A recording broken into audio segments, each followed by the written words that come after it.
बिहार में चुनावी सरगर्मी के बीच वक्फ संशोधन अधिनियम 2025 पर कई सारी याचिकाओं पर सुप्रीम कोर्ट के अंतरिम आदेश ने देश में एक बड़ी बहस छेड़ दी है। पक्ष विपक्ष दोनों इसे अपनी जीत के दावे कर रहे हैं। इससे पहले कि हम आगे बढ़े, आइए आपको बताते हैं कि सुप्रीम कोर्ट में आज क्या हुआ।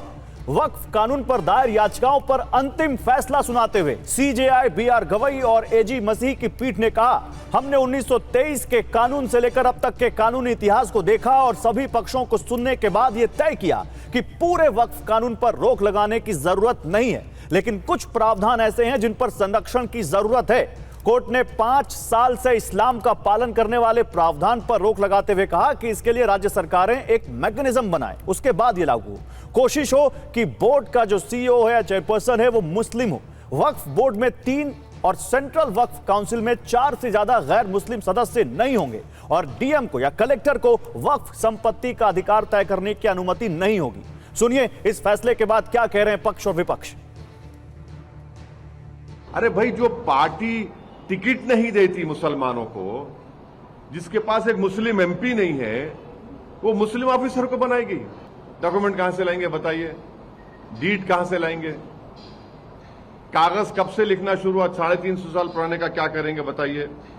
और फिर नॉन मुस्लिम को आप मेंबर बना रहे हैं वक्फ बोर्ड में, क्यों बनाएंगे नॉन मुस्लिम को मेंबर भाई? ऑनरेबल सुप्रीम कोर्ट का जो आज का फैसला है वक्फ अमेंडमेंट एक्ट के पर, वो एक राहत भरा फैसला है।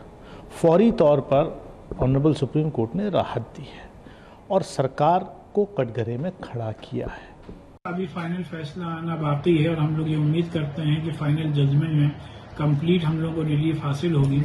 और आज के भी जजमेंट में जिन बातों पर स्टे लगाया गया है उसमें प्रोविजन सेक्शन 3 और 4 पर स्टे हुए और इस बात पर स्टे लगाया गया है कि जो 5 साल का प्रैक्टिसिंग मुसलमान होने की शर्त थी उस पर रोक लगाई गई है। सुप्रीम कोर्ट ने वक्फ अमेंडमेंट एक्ट को पूरा सुनवाई करके जो आज ऑर्डर पास किया है, मैं इसका स्वागत करता हूं। वक्फ अमेंडमेंट एक्ट में जो प्रावधान है वो संपूर्ण रूप से पूरे मुस्लिम कौम के लिए फायदा पहुंचाने वाला है और वक्फ प्रॉपर्टी से जो भी फायदा होगा वो मुस्लिम महिलाओं के लिए, मुस्लिम बच्चों के लिए, यतीम के लिए, जो मुसलमानों में भी जो गरीब है, जो पिछड़ा है, उनके लिए काम आने वाला है। और ऐसे में अड़ी के सवाल बहुत क्लियर हैं। क्या वक्फ संशोधन कानून पर सुप्रीम कोर्ट का यह अंतरिम फैसला सरकार के लिए झटका है? क्या सुप्रीम कोर्ट के अंतरिम फैसले से विपक्ष को हौसला मिल गया है? इस पर बात करेंगे। बात करने के लिए देखिए मेरे साथ इस पर सरदार आरपी सिंह जुड़ रहे हैं, बीजेपी के प्रवक्ता हैं। मेरे साथ डॉक्टर अजय कुमार हैं, आप एलजेपी से हैं। मेरे साथ मौलाना मोहम्मद साजिद रशीदी हैं, आप ऑल इंडिया इमाम एसोसिएशन के प्रेसिडेंट हैं। और इसके अलावा हमारे साथ कुछ और यहाँ पर पैनलिस्ट जुड़ रहे हैं, कांग्रेस से जुड़ रहे हैं, आरजेडी से जुड़ रहे हैं। लेकिन इसी बीच एक बड़ी खबर आ रही है मुस्लिम पर्सनल लॉ बोर्ड से जुड़ी हुई। पहले मैं वो खबर आपको दिखाता हूं। वक्फ कानून को लेकर all India Muslim personal law board एक रैली करेगा। 16 नवंबर को दिल्ली के रामलीला मैदान में रैली होगी।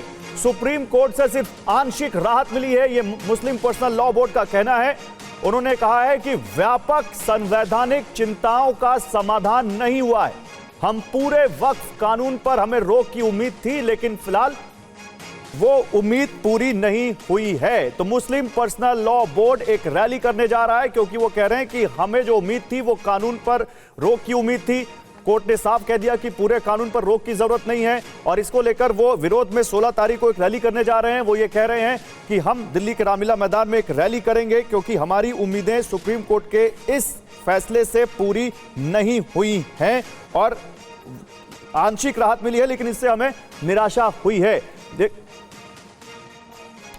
इसी बीच एक और बड़ी खबर आ रही है, वो भी ले लेते हैं, फिर अपने पैनलिस्ट के पास जाते हैं। कोशिश कर रहे हैं कि मुस्लिम पर्सनल लॉ बोर्ड से भी इस पर हम रिएक्शन लें। वक्फ कानून पर सुप्रीम कोर्ट के फैसले पर समाजवादी पार्टी के नेता अबू आजमी का रिएक्शन आया। वो कह रहे हैं कि आज के फैसले से ज्यादा फायदा नहीं होगा, हमारी उम्मीद अब तक पूरी नहीं हुई है। ये कह रहे हैं अबू आजमी, ये बिल खारिज कर देना चाहिए था। हम वही मानेंगे जो हमारा नेतृत्व तय करेगा। कलेक्टर को फिर से कुछ शक्तियां दी गई हैं। यानी मुस्लिम पर्सनल लॉ बोर्ड ने भी निराशा जताई है और समाजवादी पार्टी के नेता अबू आजमी भी कह रहे हैं कि हमें इससे ज्यादा कोई फायदा नहीं होगा। ये हमारी उम्मीद अब तक पूरी नहीं हुई है, ये बिल खारिज कर देना चाहिए था। तो विपक्ष तो इस पर विपक्ष का एक बड़ा धड़ा इस पर निराशा जता रहा है और इस पर बात करने के लिए आलोक शर्मा भी हमारे साथ जुड़ चुके हैं। लाइए जरा गेस्ट को लाइए स्क्रीन पर। आलोक शर्मा जी, स्वागत है आपका TV9 पर। शुरुआत आपसे ही। अबू आजमी जो कह रहे हैं कि आप भी ये बात मानते हैं क्या कि ज्यादा फायदा नहीं होगा, या फिर जो हम सवाल पूछ रहे हैं अड़ी में कि सुप्रीम कोर्ट के इस अंतरिम फैसले से विपक्ष को हौसला मिल गया है सरकार पर एक और हमला करने का? देखिए, सरकार पर हमला करना विपक्ष का काम नहीं है। विपक्ष का काम है गौरव जी कि अगर कोई सरकार गलत काम कर रही है संविधान के खिलाफ तो उसकी संसद में आवाज को उठाना, और विपक्ष ने यही किया। वक्फ बोर्ड बिल जब आया था संसद के अंदर तो तमाम सांसदों ने जेपीसी में भी अपने डिसेंट नोट लगाए थे, और आज सुप्रीम कोर्ट में जो इंटरिम फैसला आया है, अंतरिम फैसला है, अभी फाइनल फैसला नहीं है, और सुप्रीम कोर्ट का काम नहीं है कि किसी बिल को वो पास होने के बाद उसको रद्द कर सके। मुझे लगता है कि उसके अंदर जितने प्रोविजंस आज बहुत ज्यादा जो प्रॉब्लमेटिक थे उनमें काफी पर सुप्रीम कोर्ट ने जो विपक्ष की सांसदों की बात थी उसको माना है।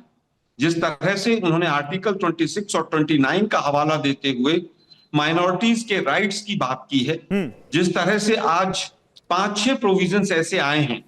सबसे पहला तो 5 साल प्रैक्टिसिंग मुस्लिम होना जरूरी नहीं है वक्फ में दान करने के लिए। इस पर सबको ऑब्जेक्शन था कि प्रैक्टिसिंग मुस्लिम की डेफिनेशन क्या है, क्या कोई नमाज पढ़ने वाला मुस्लिम है, क्या इबादत करने वाला मुस्लिम है। मुस्लिम में भी बहुत सारे फैक्शंस हैं, तो 5 साल का जो एक वो मुसलमान होने का एक सर्टिफिकेट बनना था, एक तरह से उसको गैर जरूरी किया है। आर्टिकल 374 को निरस्त किया है कि उसमें एक मैकेनिज्म बनाए राज्य सरकारें, तो वो बना लेंगे तब तो फिर वो लागू हो जाएगा। देखिए, मुझे लगता है मैकेनिज्म में 5 साल के लिए ऐसा नहीं है कि 5 साल वो उसको मैकेनिज्म बनाकर 5 साल प्रूव करना होगा। हाँ। ये प्रोविजन नहीं है गौरव जी, जितना मैं ऑर्डर को पढ़ पाया हूं, और मुझे लगता है कि आप एक बार दोबारा उसको देखिएगा। उस शर्त को पूरी तरह से हटाया गया है।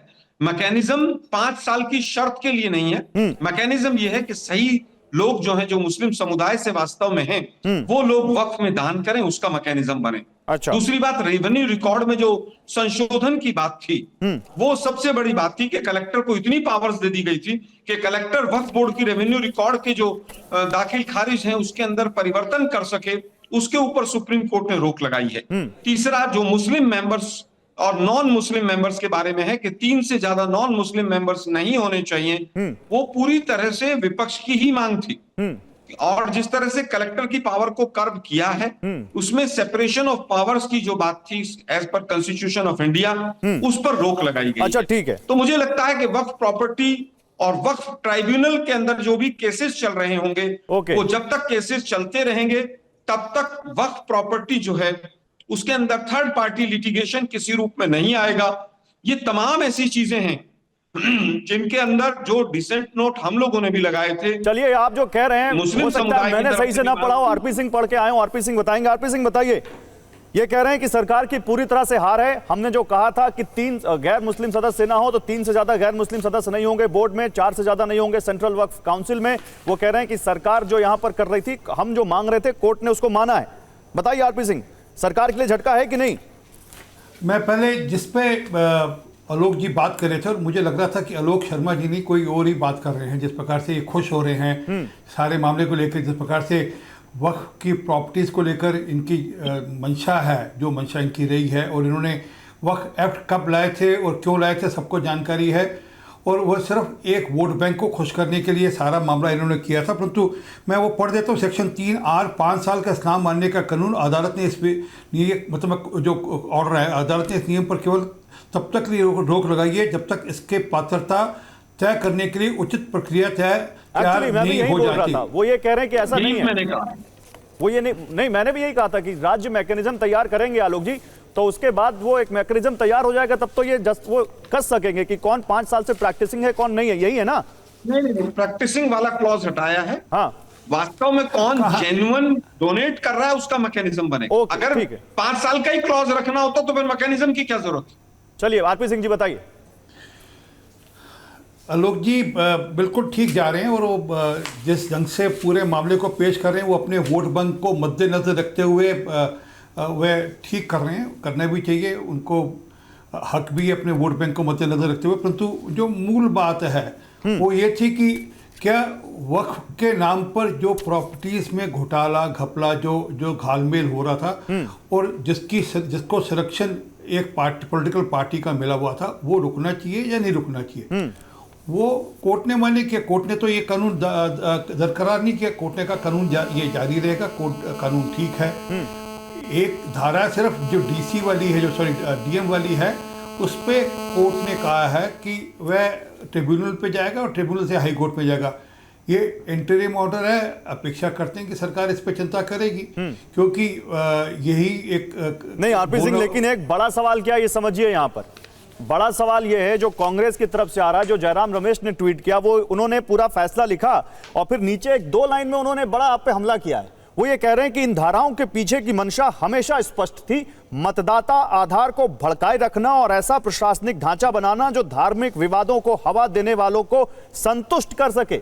ये आप पे आरोप लगा रहे हैं, आपका ये मकसद था और ये पूरा नहीं हुआ मकसद आपका। मैं बिल्कुल, आपने ठीक कहा, वो धार्मिक भावनाओं को संतुष्ट करने के लिए तो वक्फ एक्ट लाया गया था। हाँ, मैं तो यही कह रहा हूं, वो तो जयराम रमेश ही ठीक है कि वो अपने ऊपर बात लागू कर रहे हैं। आलोक जी, मैंने टोका नहीं आपको एक बार भी। वो एक धार्मिक भावनाओं को संतुष्ट करने के लिए ये सब किया गया था। नहीं तो ऐसा कब हो सकता है कि पार्लियामेंट हमारा है ये तय कर लेगा वक्फ बोर्ड, या देश के अंदर जिस मर्जी, जो 1400 साल पुराना मंदिर है या उसकी जो जमीन है वो हमारी है, वो तय कर लेगा वक्फ बोर्ड। ये तो कई सारे, एक नहीं अनेकों ऐसे मामले हैं जो निकल कर आए जहां पर वक्फ की जो नाजायज मामले थे वो उस पर रोक। लेकिन जो आप आरपी सिंह साहब, जो बड़ा सवाल क्या है, आप जो चीजें, जो कानून लेकर आए, पूरे कानून पर नहीं, लेकिन कुछ प्रावधानों पर तो सुप्रीम कोर्ट ने रोक भी लगाई है, कुछ पर आपको सलाह भी दी है। तो ये मानते हैं कि पूरी तरह से जो वहां पर जो विपक्ष कह रहा था, अगर पूरी नहीं तो उनकी आधी बात तो सुन ली कोर्ट ने। नहीं, आधी कौन सी बात, मैं एक एक पढ़कर सुनाता हूं। सेक्शन 3R, मालिकाना हक की जरूरत, किसी भी संपत्ति का वक्फ करने के लिए व्यक्ति को संपत्ति का स्वाभिमत होना जरूरी है। अदालत इसको ठीक कहा। Section 3R1, Waqf by user, court ने इसको ठीक माना, इसका जो सरकार का पक्ष था। सेक्शन 3C1 और सर वो जो कॉपी आप पढ़ रहे हैं जिस पब्लिकेशन की हमने देखी है, उस कॉपी पे मत जाइए। बात यहां पर यह है कि यहां सुप्रीम कोर्ट ने अगर कुछ प्रावधानों को संरक्षण दिया है तो इसका मैसेज क्या है। आलोक शर्मा, 1 मिनट आ रहा हूं, मेरे साथ यहां पर मौलाना साजिद रशीदी है, उनका रिएक्शन ले लूं, फिर अभी आप जवाब दीजिएगा। साजिद रशीदी साहब, आप बताइए, जो आज वक्फ बोर्ड को लेकर कोर्ट का जो अंतरिम आदेश है जी, आप मुस्लिम पर्सनल लॉ बोर्ड तो कह रहा है कि हमें निराशा हुई है, समाजवादी पार्टी के अबू आजमी कह रहे हैं कि नहीं, इससे कोई फायदा नहीं होगा, आपको क्या लगता है?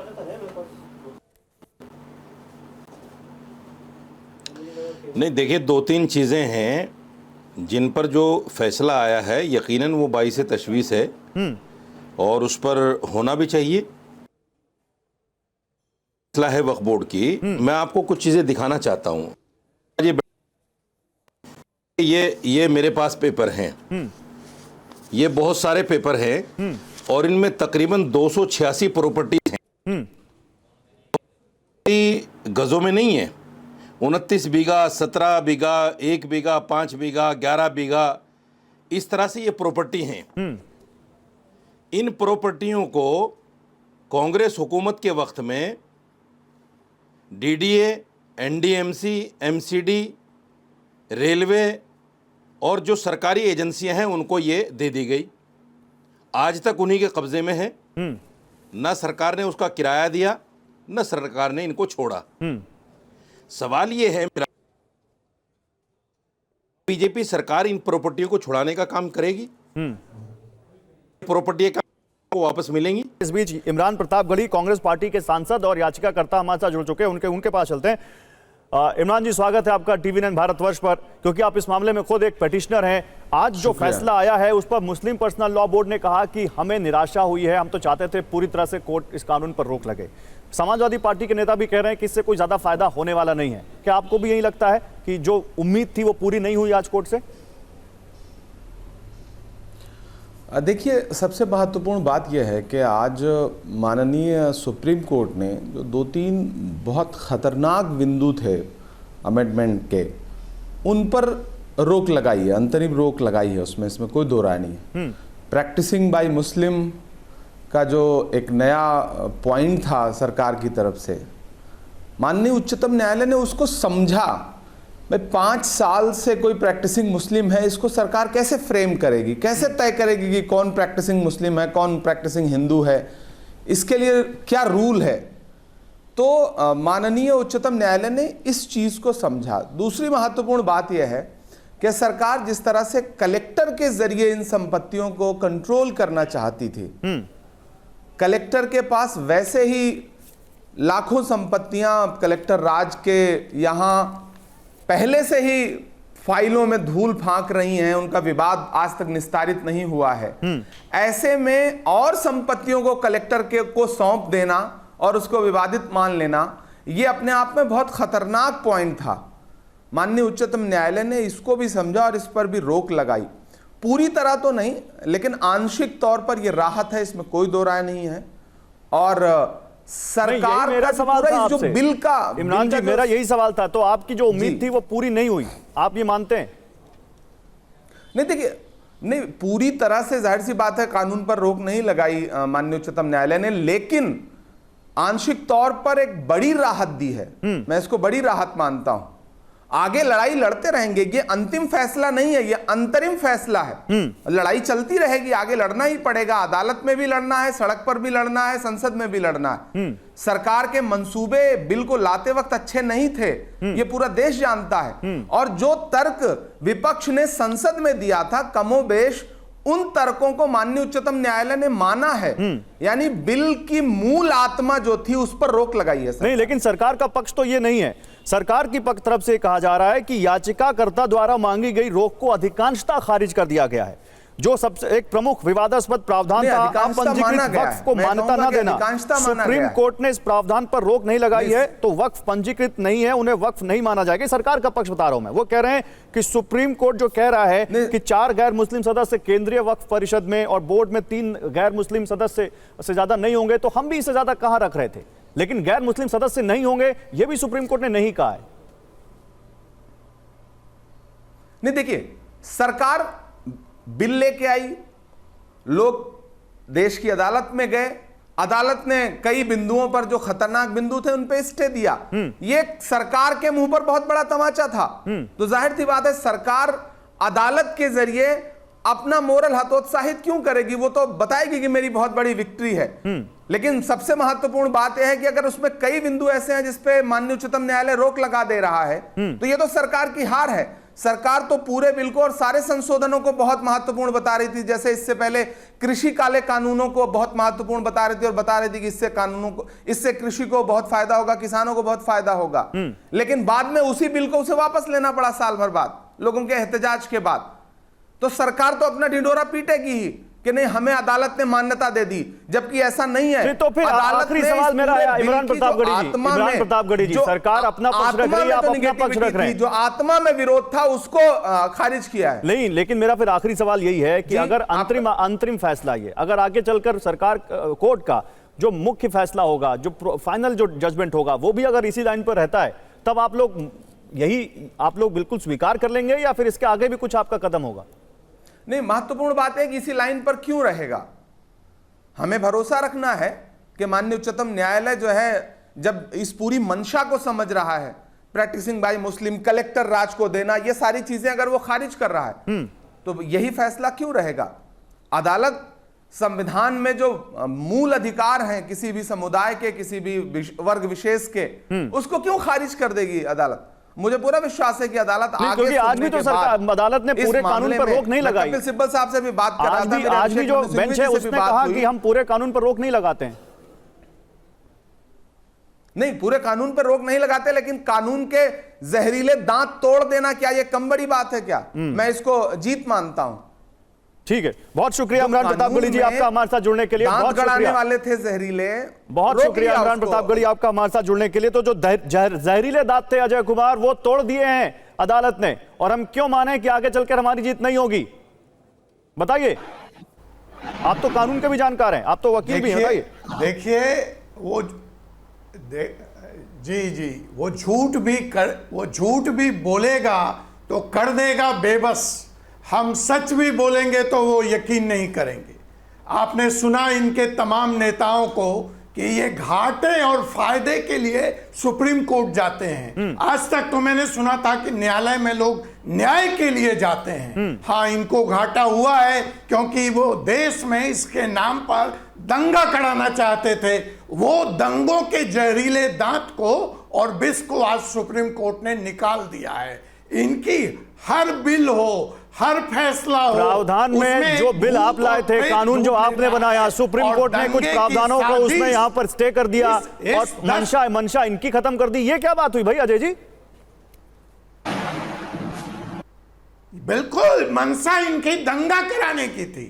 सुप्रीम कोर्ट ने आज बता दिया कि कानून सही है, सरकार की मंशा सही है। अब मैं प्रूव करता हूं कैसे सही है। महिलाओं को ये नहीं रखना चाहते थे, गरीबों को नहीं रखना चाहते थे, करप्शन को ये रोकना नहीं चाहते थे, जमीन का रजिस्ट्रेशन ये नहीं कराना चाहते थे, ये दूसरे धर्म वालों को वक्फ बोर्ड में नहीं रखना चाहते थे। अब मसला साफ हो गया, जमीन का रजिस्ट्रेशन भी कराना पड़ेगा, वक्फ बाय यूज नहीं चलेगा। मतलब आप कह रहे हैं कि इनकी मंशा फेल हो गई। ऑडिट भी होगा, सीए भी बैठेगा। हाँ, सीए भी बैठेगा। करप्शन के सारे रास्ते खत्म कर दिए सुप्रीम कोर्ट ने। अच्छा, आलोक शर्मा बड़ी तेजी से हंस रहे हैं आपकी इस बात पे, लेकिन आलोक शर्मा मैं चाहता हूं आपकी अलाई है आरजेडी से मृत्युंजय, उनका भी एक कमेंट हो जाए, वो रह गए, फिर अभी डिबेट ओपन कर देते हैं। मृत्युंजय जी बताइए, झटका या हौसला? माननीय सर्वोच्च न्यायालय के अंतरिम आदेश में जो राहत मिली है, एक तरह से जीत हुई है। जो बातें, जो सवाल खड़े किए जा रहे थे विपक्ष के द्वारा, वहां सांसदों के द्वारा, उस पर माननीय सर्वोच्च न्यायालय ने करीब करीब सहमति जताई है। अभी तो ये अंतरिम आदेश है, अंतिम फैसला आना बाकी है। हमें पूरा भरोसा, उम्मीद है कि न्याय के मंदिर में न्याय मिलेगा। नहीं, लेकिन आप जिसको कह रहे हैं कि ये जीत है, देखिए मुस्लिमों की जो सबसे बड़ी बॉडी जिसको कहा जाता है all India Muslim personal law board, वो तो ये कह रहा है कि नहीं, ये तो अधूरा है और असंतोषजनक है, हमें निराशा हुई है, हम न्यायालय से आंशिक राहत हमें दी है, और जो हमारी व्यापक संवैधानिक चिंताएं थी उनका समाधान ही नहीं हुआ है, वो तो निराश है इससे। और आप खुश हैं? देखिए, हम तो ये जानते हैं कि माननीय सर्वोच्च न्यायालय ने कई बिंदुओं पर इसे, जो वक्फ बिल था उस पर अपना जो मंतव्य आज अंतरिम आदेश में दिया है उसमें खारिज किया है। अब सब लोग अपने अपने तरीके से प्रतिक्रिया दे रहे हैं। हमें जो मालूम चला है, हमें जो पता है, उसमें बहुत सारे चीजों पर माननीय सर्वोच्च न्यायालय ने रोक लगाई है। और जो भी आगे अंतिम फैसला होगा, हमें उम्मीद है कि ये संविधान के अनुसार न्याय मिलेगा। जिस मंशा से, जिस गलत नियत से ये सरकार ने बिल लाई थी, उसमें वो सरकार सफल नहीं होगी। माननीय सर्वोच्च न्यायालय ने जिस तरह से आज अंतरिम आदेश में कुछ बिंदुओं पर आपत्ति जताई है, यही बता रहा है कि कहीं ना कहीं सर्वोच्च न्यायालय ने सरकार की मंशा को भांप लिया। जब बताइए आरपी सिंह साहब क्या कह रहे हैं, और इमरान प्रतापगढ़ी क्या कह के गए? इमरान प्रतापगढ़ी कह के गए हैं कि जहरीले दांत तोड़ दिए, आगे इससे भी ज्यादा हमें उम्मीद है कि इससे भी ज्यादा हमें फायदा, न्याय मिलेगा। मैं उनकी बात को आगे बढ़ाता हूं। अगर वो कहते हैं कि जहरीले दांत तोड़ दिए, तो वो जो 5 साल की बात कर रहे थे इस्लाम को मानने वाली बात, वो तो कोर्ट ने कहा कि उस पर सरकार कानून लाए, उस पर सरकार चिंता करे। उन्होंने उसको खारिज नहीं किया।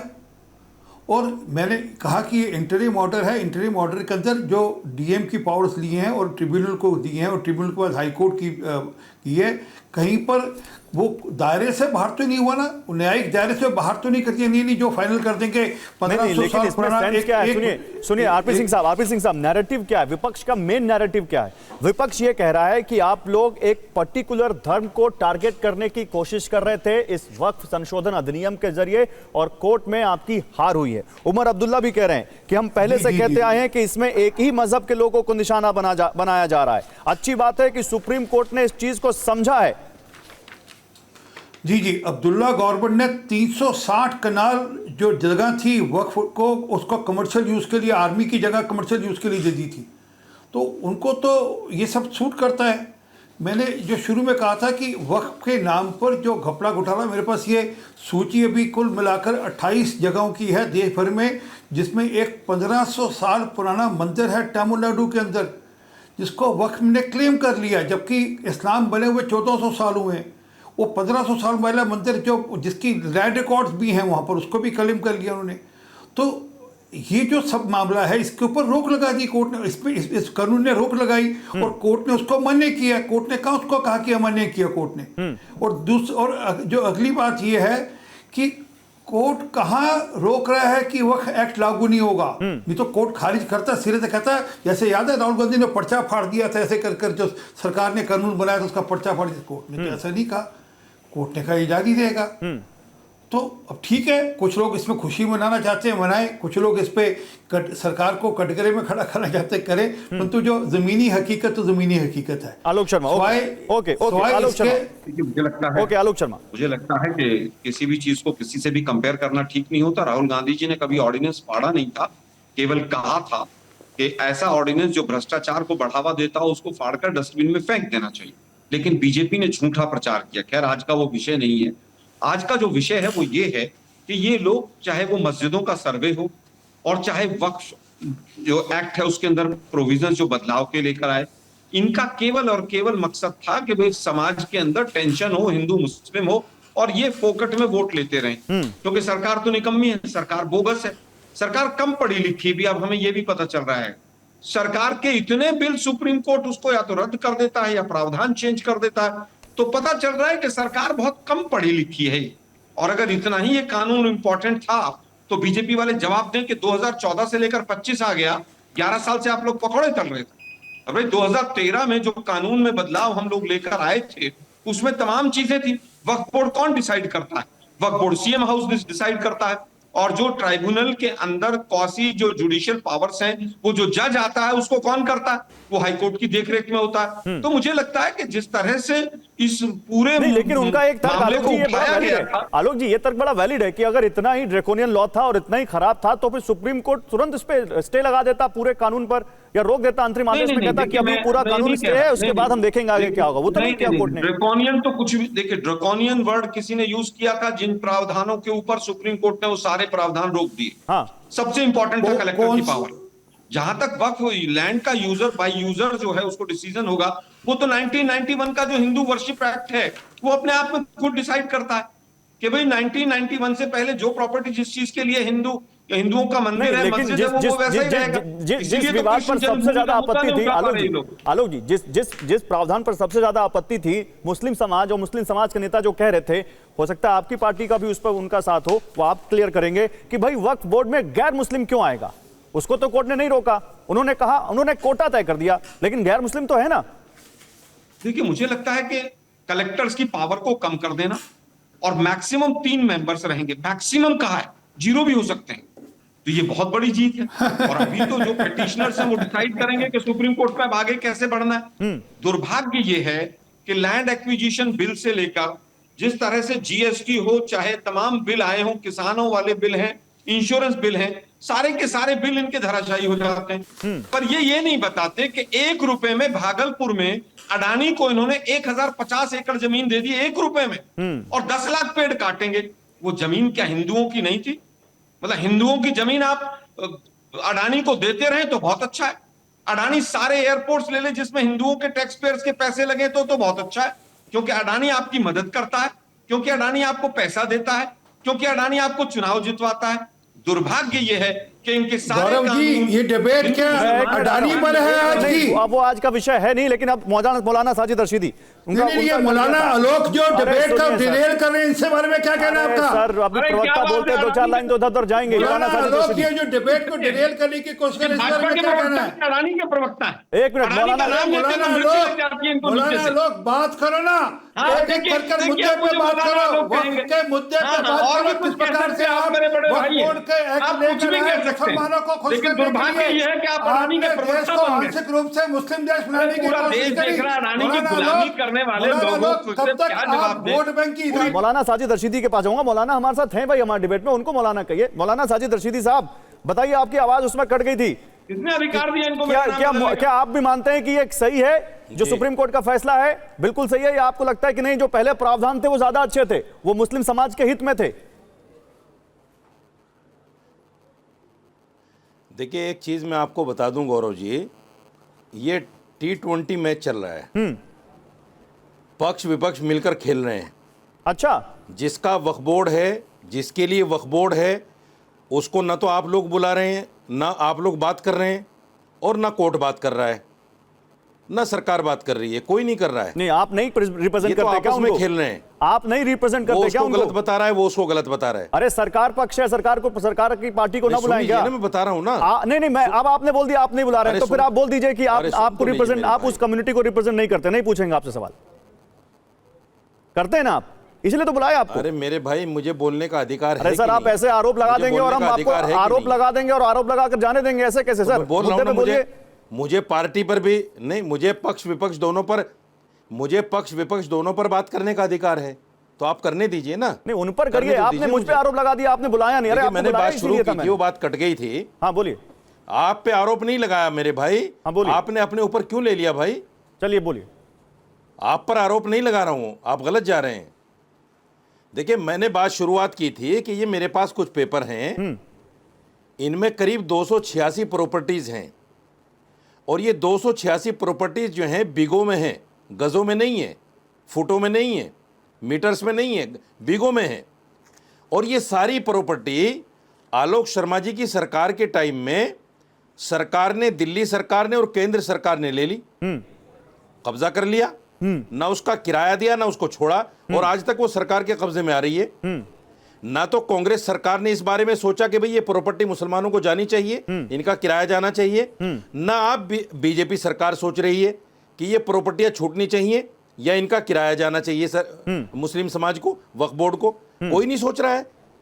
बात क्या हो रही है कि मेरी जीत हो गई, तेरी हार हो गई, तेरी जीत हो गई, मेरी हार हो गई, ये मामला चल रहा है। तो मेरा कहने का मकसद ये है कि देखिए, 2-3 क्लोज हैं इसमें। अब जैसे प्रैक्टिसिंग मुस्लिम की बात आई है, आप मुझे बताइए, तमाम हिंदू समाज के लोग क्या पूजा करते हैं? 100% नहीं करते। अगर कोई आदमी पूजा नहीं करता, क्या वो हिंदू नहीं कहलाता? एक मुसलमान जो नमाज नहीं पढ़ता, क्या वो मुसलमान नहीं है? ये प्रैक्टिसिंग मुसलमान का जो मतलब आया है बीच में, ये अनलॉजिकल है, कोई मतलब ही नहीं बनता।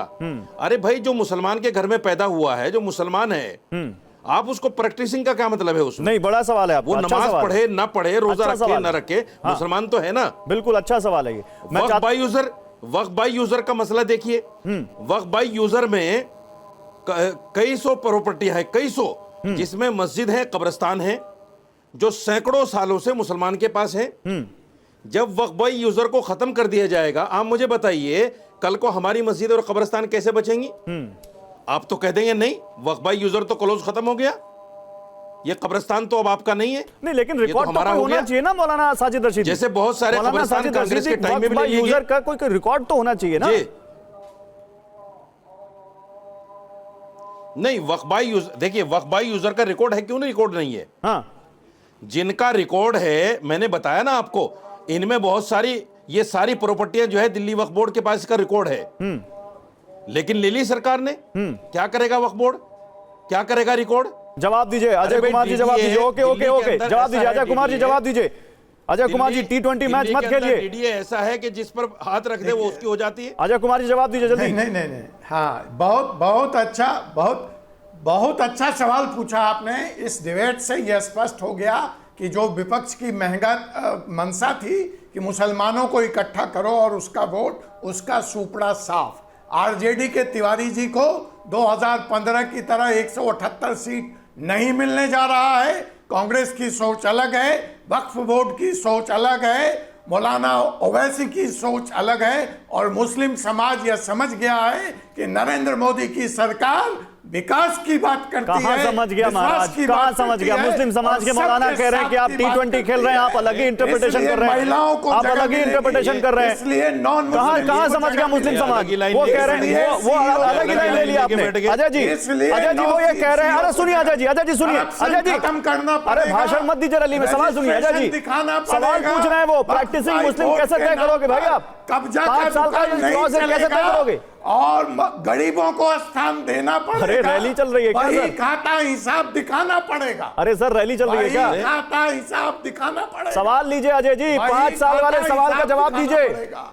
हॉस्पिटल बनाने पड़ेंगे, स्कूल बनाने चलिए पड़ेंगे। जवाब नहीं दे रहे, ये जवाब नहीं दे रहे। गौरव आरपी सिंह को लाइए, आरपी सिंह को लाइए। गौरव ओके भाई, मैं 2-3 बातें इनकी कोड कर देता हूं। नहीं रुकिए अभी आरपी सिंह, 5 साल गौरव भाई, नहीं रुकिए अभी। मौलाना साजिद मैं रशीदी, 2-3 आप ही का बातें सवाल इनकी लेके कोड जा कर रहा हूं देता अभी बीजेपी कांग्रेस के पास। मौलाना साजिद रशीदी कह रहे हैं आरपी सिंह T20 मैच खेल रहे हैं, अपना अपना फायदा देख रहे हैं, और ये 5 साल कैसे तय करेंगे? कौन सा मैकेनिज्म तय करेगा कि अगर वो मुस्लिम धर्म के हिसाब से रहता नहीं है, मुस्लिम धर्म के हिसाब से अगर वो पूजा नमाज नहीं पढ़ता, तो क्या वो मुस्लिम नहीं होगा? कैसे तय होगा ये?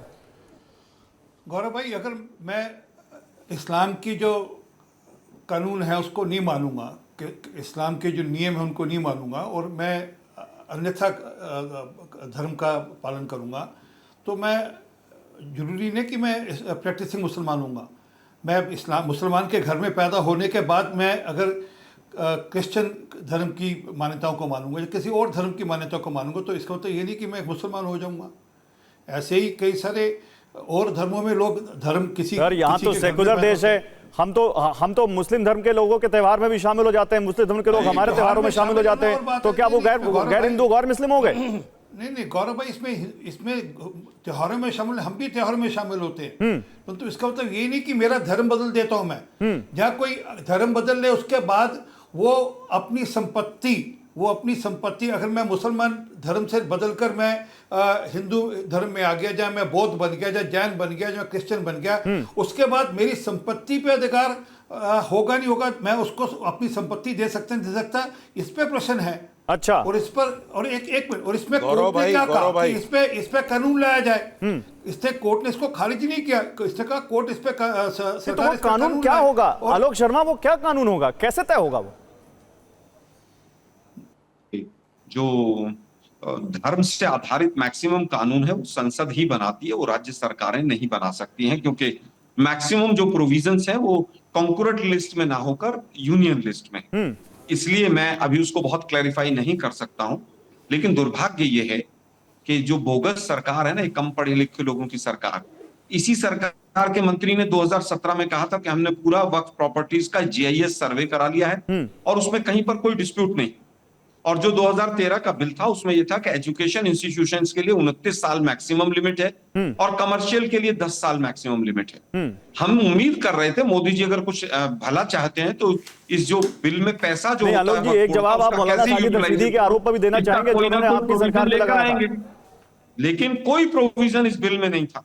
दिक्कत यह है कि इस बिल की सोच या मोदी जी की सोच, मोदी जी वैसे तो कहते हैं मैं ईद पर सेवैयां खाता हूं, मुसलमानों के घर में हमारे यहाँ खाना आता है, लेकिन फिर जब चुनाव आता है तो कहते हैं ज्यादा बच्चे पैदा करने वाले, 80-20 शमशान कब्रिस्तान, फिर वो इन शब्दावली पे आ जाते हैं। वो दुर्भाग्य यह है कि इस सरकार की सोच ही एक वर्ग के खिलाफ है, जो संविधान के खिलाफ।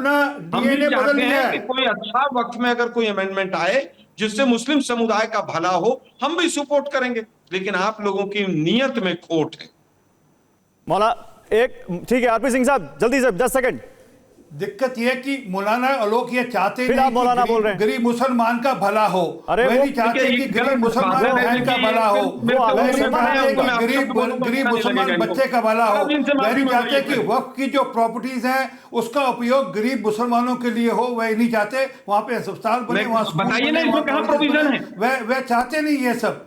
चलिए ठीक है, समय खत्म हो चुका है। ठीक है सर, बहुत शुक्रिया, थैंक यू सो मच आप सभी लोगों का हमारे साथ जुड़ने के लिए। तो सुप्रीम कोर्ट के अंतरिम फैसले पर देखिए क्या पक्ष विपक्ष की अपनी अपनी राय है, सब अपने अपने हिसाब से कह रहे हैं कि हमारी जीत हुई है, लेकिन अभी ये लड़ाई यही खत्म नहीं हुई है। देखते हैं आगे इसे फाइनल जजमेंट क्या आता है।